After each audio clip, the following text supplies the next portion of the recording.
du rond-point Aline Sitoé. Et c'est pourquoi on n'a pas aménagé le rond-point Aline Sitoé, parce qu'en principe, dañ ko war a raser quand ils vont faire le pont. Et j'en profite aussi pour dire aux Ziguinchorois, souvent on est interpellé sur le boulevard 54.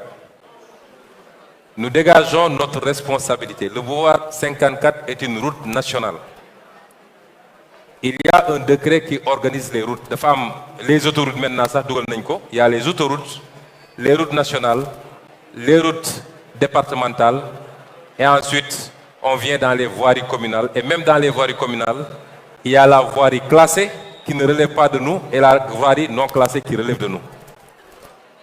Projet Bingenguis, boulevard 54, c'est le projet de l'État du Sénégal sur financement de la Banque africaine de développement. Moi, le tronçon Impact Sénoba. Ils ont commencé les travaux, ça avançait bien. Depuis un an, depuis que je suis maire, ils ont arrêté. Je tiens à le dire, Mouler Nagne.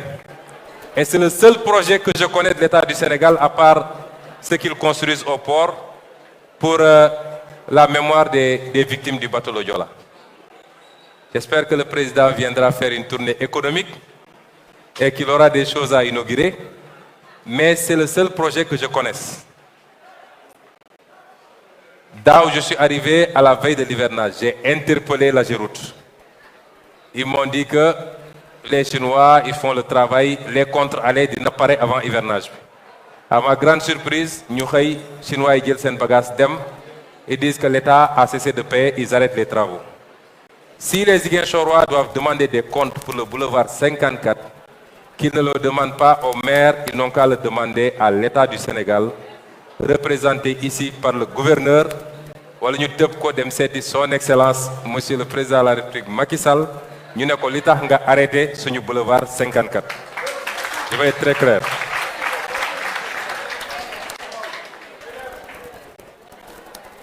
Alors, je voudrais terminer maintenant. Je crois qu'on vous a présenté un certain nombre de choses. Lii, c'était les projets qu'on avait. Il y a le dernier projet qu'on vous a présenté. Ce projet semble être le plus structurant pour Ziguinchor.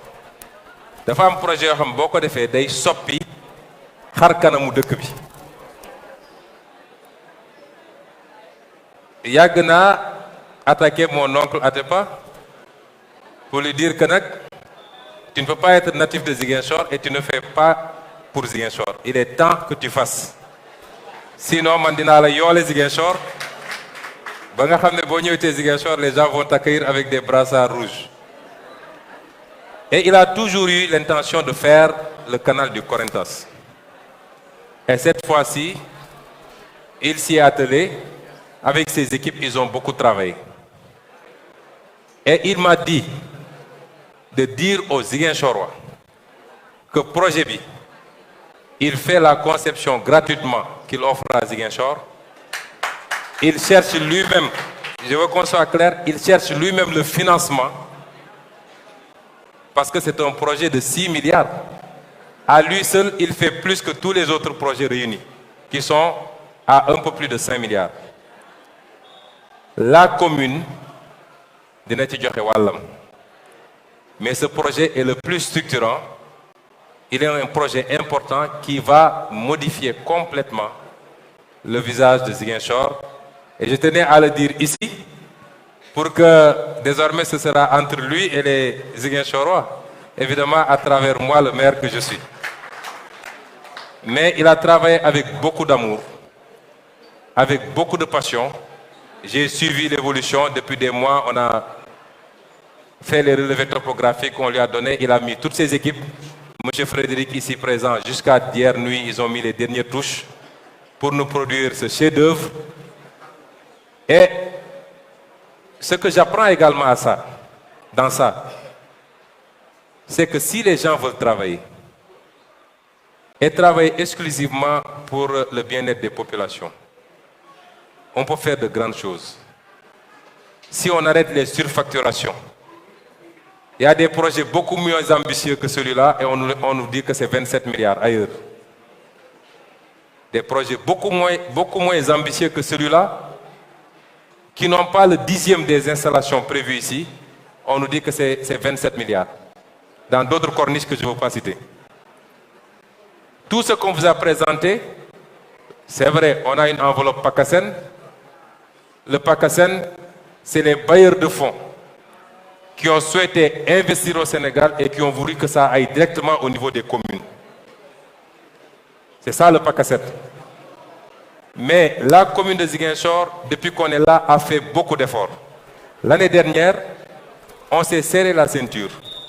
Toutes les dépenses de prestige du Djeleco, et on a pu économiser 600 millions sur l'exercice de l'année passée qu'on a reporté sur cette année-là. Et on continue à faire ce travail-là. Et tout ce qu'on vous a présenté, on va le faire s'il plaît à Dieu. Est-ce que les Ziguinchorois souhaitent qu'on le fasse? Je vais vous raconter une petite anecdote. Je l'ai vu un jour sur un dessin animé. Un père de famille qui habite dans la banlieue, dans une baraque en très mauvais état. Un jour, mu jël ay doomam dugg ci car rapide dem Almadi xool fa kër gi gën a rafet ci Almadi mu ñëw taxaw devant la maison ne doom yi est-ce que bëgg ngeen kër gi doom yëpp yoo oui papa pour eux leur papa dafa gagné PMI peut-être war a jënd kër. Il leur pose la question à 3 reprises xale bi yooxu ba oui papa rek mu yooxu leen grondé leen ne leen alors travaillez bien à l'école. Si les Ziguinchorois veulent qu'on fasse de cette ville la plus belle, ce que j'attends des Ziguinchorois, c'est qu'ils soient des citoyens.